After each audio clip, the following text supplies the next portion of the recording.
یہ تھی یہ لوگ اللہ اور اللہ کے رسول کی مخالفت کرتے تھے. جو اللہ اور اللہ کے رسول کی مخالفت کرتا ہے اللہ اسے دنیا میں بھی عبرتناک سزا دیتا ہے اور آخرت میں ہمیشہ کی سزا اور اس کا مقدر اور نصیب بنتی ہے.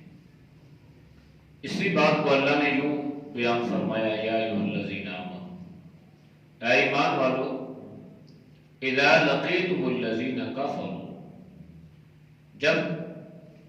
تمہارا کافروں کے ساتھ آمنا سامنا ہو جائے زحفاً، جنگ میں. پہلی بات تو اللہ کے نبی نے یہ سمجھائی ہے کہ اللہ سے عافیت کا سوال کیا کرو اور جنگ کی تمنا نہ کرو، اور یہ مت سوچو کہ ہمارا کافروں سے مقابلہ ہو اور ہم لڑیں، اور نہیں، کوشش کیا کرو اللہ سے عافیت طلب کرو. لیکن اگر کہیں پر قتال فی سبیل اللہ کی ضرورت پیش آ جائے تو وہ بھی محض اللہ کی رضا اور اللہ کی خوشنودی کے لیے. لڑتے کافر بھی ہیں، لڑتے مسلمان بھی ہیں. ان کا لڑنا جو ہے وہ دنیاوی اغراض و مقاصد کے لیے ہے، اور مسلمانوں کا جو لڑنا ہے وہ اعلاء کلمات اللہ کے لیے ہے. لہذا اعلاء کلمات اللہ کے لیے اخلاص شرط ہے. تو پہلی بات تو یہ سمجھائی گئی کہ ان سے اس بات کی حسرت اور تمنا مت کرو، لیکن اگر بوقت ضرورت ان سے لڑنا پڑ جائے تو پھر اس انداز سے لڑو کہ بہادری،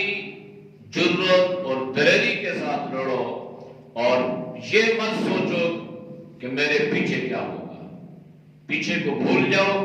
اب آگے کی سوچو کہ میں ان سے لڑوں گا اور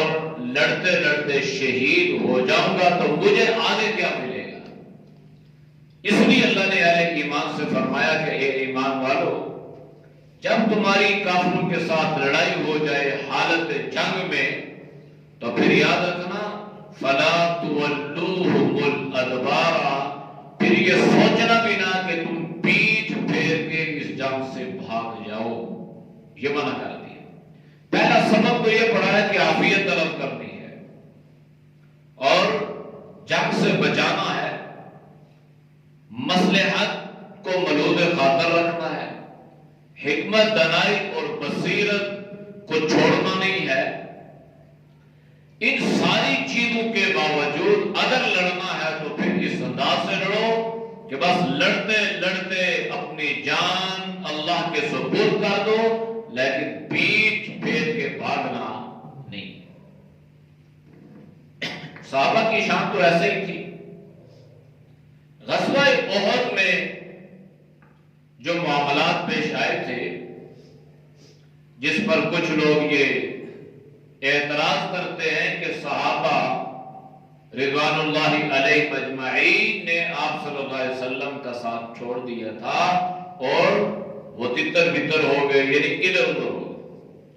وہ اصل میں وجہ یہ تھی کہ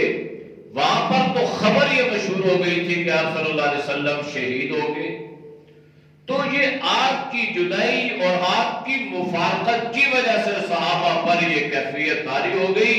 کہ اب ہم نے کیا کرنا ہے جب اللہ کے نبی ہمارے محبوب پیغمبر ہمارے اندر موجود نہیں رہے. تو وہ ایک کیفیت تھی.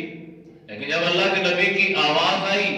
اور آپ نے فرمایا کہ میں زندہ ہوں، اور جہاں تک اللہ نے اس آواز کو پہنچایا اور جس نے بھی اس کو سنا وہ فوراً آپ صلی اللہ علیہ وسلم کی خدمت میں حاضر ہو گیا. اس لیے صحابہ تو دلیر تھے، جرأت مند تھے، بلکہ کتابوں میں واقعہ لکھا ہے حضرت ام خلاد رضی اللہ عنہا ایک صحابیہ عورت تھی. تو میدان کارزار میں چاروں جوان بچے ان کے شہید ہو گئے، 4 نوجوان کڑیر شہید ہو گئے. یہ خاتون جو تھی پورے چادر میں لپٹی ہوئی اور میدان جنگ میں. بعضوں نے سوچا کہ یہ بوڑھی آئی ہے اور اس کے 4 بچے یہاں پر شہید ہو چکے ہیں تو اس پر کیا کیفیت آئی ہوگی. یہ تو وہی جانتے ہیں نا جن کے لاڈلے جن کے پیارے ماں باپ کے ہاتھوں میں دنیا سے رخصت ہوئے ہوں. یہ کہنا یا سننا آسان ہے لیکن اللہ معاف کرے یہ جس پر گزرتی ہے وہ یہ وہی صدمہ جانتا ہے کہ کتنا بڑا صدمہ ہوتا ہے. تو 4 نوجوان زندگی کا ایک سہارا. جب یہ خاتون آئی نا تو انہوں نے سب کے کرتے چیک کیے, کمیزیں اٹھائی اور اللہ کا شکر ادا کیا. تو کسی نے پوچھا کہ آپ نے ان کی کمیزیں اٹھائی ہیں اور ان کو چیک کیا ہے, دیکھا ہے اور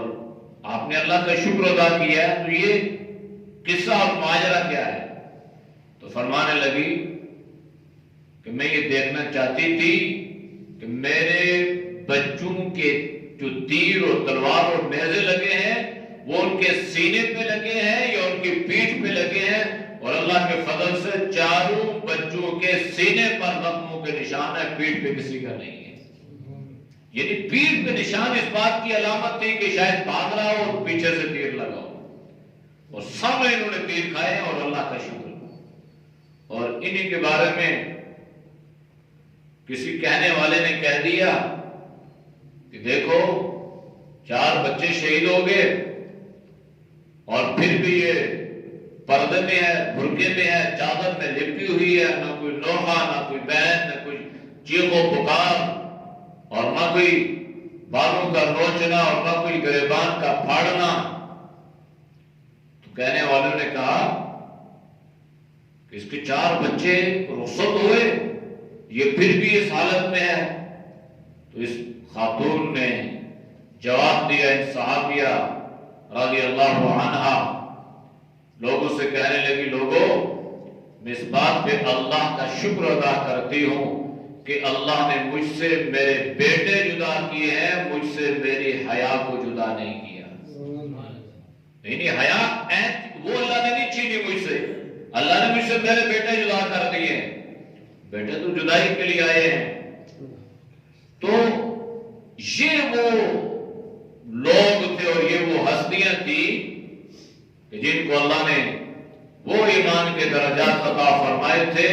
کہ ایک عورت کی یہ حالت ہے تو آپ سوچ سکتے ہیں تو پھر مردوں کی کیا کیفیت اور کیا حالت ہوگی. تو اسی اللہ نے فرمایا کہ اگر ایسا ہو جائے فَلَا تُوَلُّوهُمُ الْأَدْبَارَ, پھر پیٹھ نہیں پھیرنی, پھر اس میدان کو خالی نہیں چھوڑنا. جو پیٹھ پھیرے گا اس کے بارے میں اللہ نے 7 قسم کی تنبیہ فرمائی. وَمَن يُوَلِّهِ, اور جو شخص پیٹھ پھیرے یومئذ, اس دن یعنی حالت جنگ میں جب میدان کارنات گرم ہو, دوبارہ وہ اپنی پیٹھ پھیر لے. ہاں مگر کوئی ضرورت ہو, کوئی حکمت ہو, کوئی مصلحت ہو, مثلا کہیں پر ایک جگہ سے ہٹ کے پیچھے جا کے کہیں گھات لگانا مقصود ہو, الا متحرفا, کہیں کنارے پر بیٹھنا,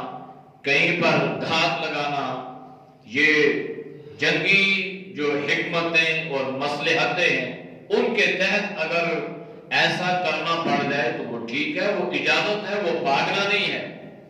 یا او متحیدا, یا کوئی آدمی اپنی کھیل کے ساتھ, اپنے دستے کے ساتھ, اپنے لشکر کے ساتھ جا کر ملنے کی کوشش کرے اور وہ یہ سمجھے کہ میں اپنی لشکر اپنے دستے کے ساتھ مل کر جو ہے ان پر اس انداز سے حملہ کروں, تو یہ جنگ سے بھاگنا نہیں ہے, یہ پیٹھ پھیرنا نہیں ہے, یہ اللہ نے رخصت دی اور یہ جنگی حکمتیں اور مصلحتیں ہیں. اس کے علاوہ اگر کوئی میدان جنگ سے پیٹھ پھیر کے بھاگ جائے گا تو اللہ نے فرمایا فقد باء بغضب من اللہ, یہ جو پیٹھ پھیر کے بھاگ کے آیا ہے نا یہ اپنے ساتھ اللہ کے غضب کو، اللہ کے غصے کو اور اللہ کے قہر کو لے کے آیا ہے۔ یعنی اللہ اس پر انتہائی ناراض ہے، غضبناک ہے اس پہ اللہ جو میدان جنگ سے پیٹ پھیر کے بھاگ جائے۔ وَمَأْوَاهُمْ جَهَنَّمَ، اور ان کا ٹھکانہ جہنم ہے۔ یہ سخت تنبیہ اللہ نے فرمائی۔ وَبِئْسَ الْمَصِيرُ، اور بہت بری رہنے کی جگہ ہے۔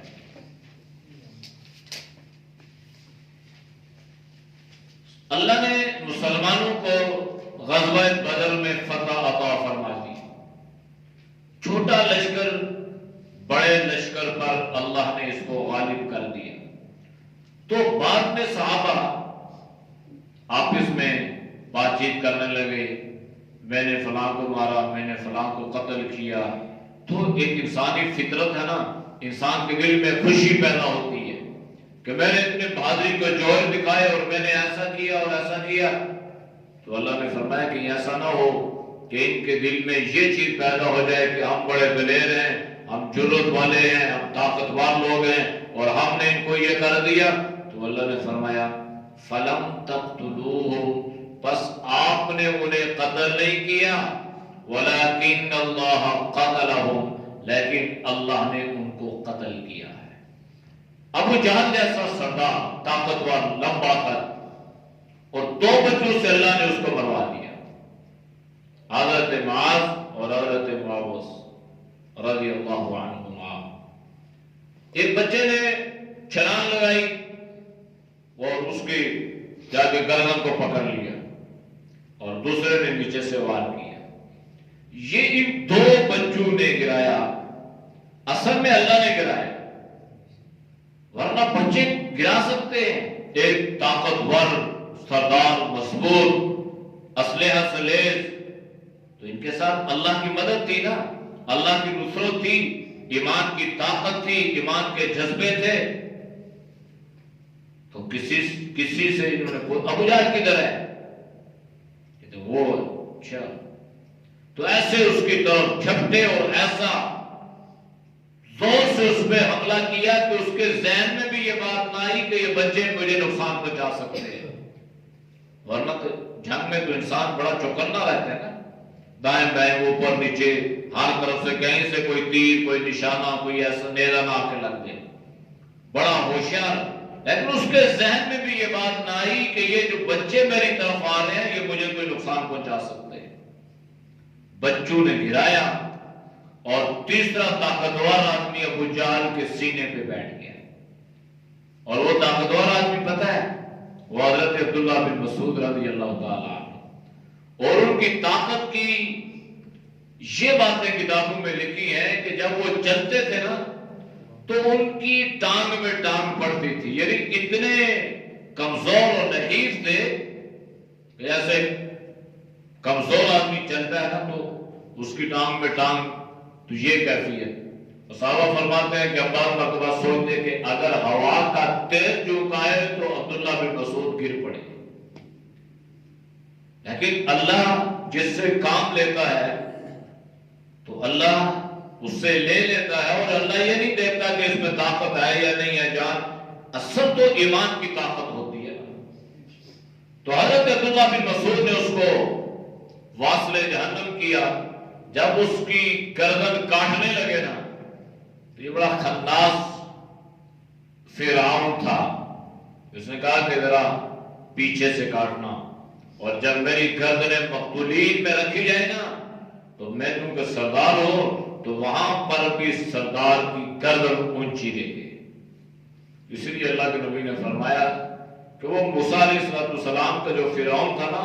وہ کم از کم ڈوبتے ڈوبتے تو ایمان لا رہا تھا۔ وہ تو کہہ رہا تھا میں مان رہا ہوں، ایمان لے آئے رب موسیٰ و ہارون، اور میری امت کا جو فرعون ابو جہل تھا نا یہ مرتے مر رہا تھا، لیکن اس وقت بھی اس کی ضد اور بےغیرتی اور ہر در بھی دیکھیے کہ گردن میری ذرا پیچھے سے کاٹنا تاکہ میری گردن مقتولین میں پہنچی رہے، تو یہ اس سے بھی بڑا خناس۔ تو اللہ نے فرمایا کہ آپ نے جو کام کیا نا اصل میں وہ اللہ نے کیا ہے، اور ایمان والوں کا بھی عقیدہ یہ ہونا چاہیے کہ ہماری کیا حیثیت یا مجال ہے، ہمیں جو کچھ ملا، جو کچھ مل رہا ہے وہ اللہ کی مدد سے، اللہ کی نصرت سے مل رہا ہے۔ وَمَا رَمَيْتَ إِذْ رَمَيْتَ، پھر اللہ نے آپ صلی اللہ علیہ وسلم کو بھی فرمایا کہ آپ نے جو وہاں پر ایک سنگریزے، اللہ نے حکم دیا کہ آپ یہ مٹی جو ہے نا اٹھائے نا، چھوٹے چھوٹے کنکر ایک مٹھی میں اللہ کے نبی نے لیے اور اللہ نے حکم دیا ان کو پھینکیں، ان کو فار کی طرح۔ اب اللہ کے نبی نے ان کو پھینکا اور وہ ہر آدمی کی آنکھ میں لگا اور ان کی آنکھیں زخمی ہو گئی، اور یہ ان کی شکست اور عزیمت کا یہ آخری لمحہ تھا کہ اللہ نے اس طریقے سے ان کو ذلیل و رسوا کیا۔ تو اللہ نے یہ بھی فرما دیا وَمَا رَمَيْتَ إِذْ رَمَيْتَ وَلَكِنَّ اللَّهَ رَمَىٰ،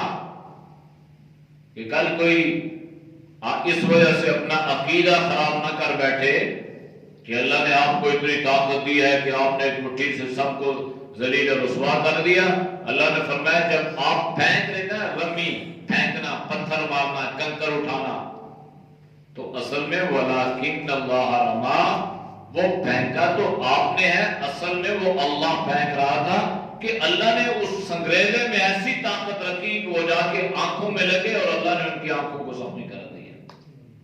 اور پہلے بھی ایسا ہو چکا تھا وَجَعَلْنَا مِن بَيْنِ أَيْدِيهِمْ سَدًّا وَمِن خَلْفِهِمْ سَدًّا فَأَغْشَيْنَاهُمْ فَهُمْ لَا يُبْصِرُونَ، 100 تلواریں، آپ کا آشیانہ مبارک، آستانہ مبارک، آپ کا گھر مبارک، چھوٹا سا گھر ہے، کمرہ نما اور کچی دیواریں ہیں، کچی چھت ہے، 100 آدمی آپ کے انتظار میں کھڑے ہیں کہ آپ باہر نکلیں، آپ پہ حملہ کریں، مختلف قبائل کے بڑے بڑے سردار، اس کے علاوہ بھی لوگ۔ اللہ نے آپ صلی اللہ علیہ وسلم کو وہاں سے بحفاظت نکالا۔ اللہ کیا فرما رہا ہے وَجَعَلْنَا مِن بَيْنِ أَيْدِيهِمْ سَدًّا وَمِن خَلْفِهِمْ سَدًّا، ہم نے آپ کو یوں نکالا وہاں سے جیسے ہم نے ان کے اور آپ کے درمیان ایک دیوار حائل کر دی تھی۔ تو وہاں بھی اللہ کے نبی نے ان کو ایسے کیا اور ان کو اللہ نے اندھا فرما دیا۔ تو اللہ فرما رہا ہے وَلِيُبْلِيَ الْمُؤْمِنِينَ مِنْهُ بَلَاءً حَسَنًا، اللہ ایمان والوں کو 2 طرح سے آزماتا ہے، کبھی شر بھیج کے، کبھی خیر بھیج کے، کہ آپ کے ایمان میں تقویت پیدا ہوتی ہے یا آپ کا ایمان کمزور ہوتا ہے۔ جیسے شروع میں ہوا تھا نا، ہم تو اس زمین پہ ہیں اور پانی بھی نہیں ہے، حق پر ہونے کے باوجود ہمیں شکست نظر آ رہی ہے، یہ ساری باتیں، پھر اللہ نے کس طرح ان کو اللہ نے اپنی مدد اور نصرت، اور پھر ان کا ایمان جو ہے اس سے مزید مضبوط ہو گیا جب انہوں نے اللہ کی نصرت کو اپنی آنکھوں سے دیکھ لیا۔ ان اللہ سمیع علیم، اللہ سنتا بھی ہے، اللہ جانتا بھی ہے۔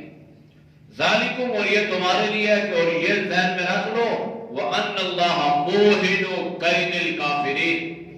ایمان والا جب اپنا ایمان لے کر اللہ کی رضا کے لیے کافروں کے مقابلے میں نکلتا ہے تو اللہ کیا کرتا ہے؟ اللہ کافروں کی تدبیر کو ناکام فرما دیتا ہے، موہن سست کر دیتا ہے، ناکام کر دیتا ہے، ناکارہ کر دیتا ہے۔ تو اس سے معلوم یہ ہوا کہ آج بھی اگر ایمان والے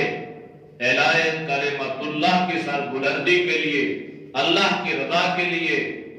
میدان کارزار میں نکلیں، کفر جتنا بھی طاقتور ہو، جتنا بھی عروج پر کیوں نہ پہنچ چکا ہو، ایمان کے نکلنے کی دیر ہے، ایمان والا نکلے گا، اللہ ان کی ساری تدبیروں کو ناکارہ فرما دے گا۔ بہت ساری چیزیں تو تاریخ میں ملتی ہیں، لیکن آپ نے قریب ماضی میں یہ کارگل کا جو واقعہ ہوا تھا دیکھا بھی، سنا بھی، اور کتنی کارگزاریاں سامنے آئی تھی کہ وہ لڑنے والے نوجوان ساتھی جو تھے وہ خود یہ حیران تھے کہ ہمارے آگے کون یہ سفید کپڑوں والا جا رہا ہے، یہ کون لڑ رہا ہے۔ تو آج بھی اگر ایمان والا اللہ کی رضا کے لیے نکلتا ہے تو یاد رکھیں کفر طاقتور نہیں ہے، جب ایمان والے کا ایمان مضبوط ہو تو اللہ اس کی تدبیر، اس کی سازشیں اللہ ناکام بنا دیتا ہے۔ اعوذ باللہ من الشیطان الرجیم، بسم اللہ الرحمن الرحیم، یا ایہا الذین آمنوا اذا لقیتم الذین کفروا زحفا فلا تولوهم الأدبار ومن يولهم يومئذ دبره إلا متحرفا لقتال أو متحيزا إلى فئة فقد باء بغضب من الله ومأواه جهنم وبئس المصير فلم تقتلوهم ولكن الله قتلهم وما رميت إذ رميت ولكن الله رمى وليبلي المؤمنين منه بلاء حسنا إن الله سميع عليم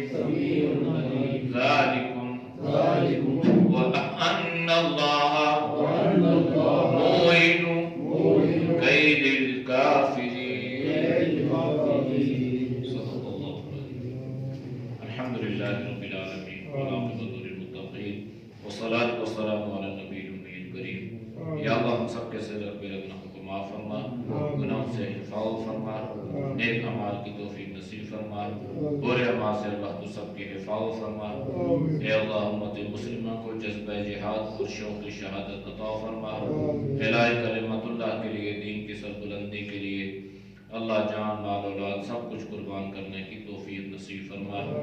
یا اللہ جو مسلمان دنیا سے رخصت ہو چکے ہیں یا اللہ تو سب کی مغفرت فرما،